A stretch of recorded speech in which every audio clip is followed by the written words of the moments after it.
नमस्कार जी, एक बार फिर से हम सारी शक्तियाँ उपस्थित हैं अपने चैनल सुर शक्ति में।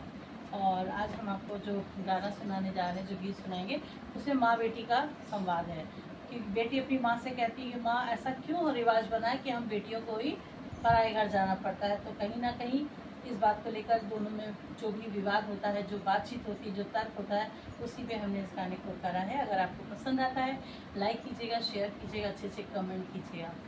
धन्यवाद। कहते हैं दुनिया में जन्म लेके घर में आती हैं बेटियां, दुनिया में जन्म लेके घर में आती हैं बेटियां, निर्धन को भी धनवान बनाती हैं बेटियां, कालों में महाकाल कराती हैं बेटियां, कि माता पिता को मोक्ष दिलाती हैं बेटियां। धन्यवाद।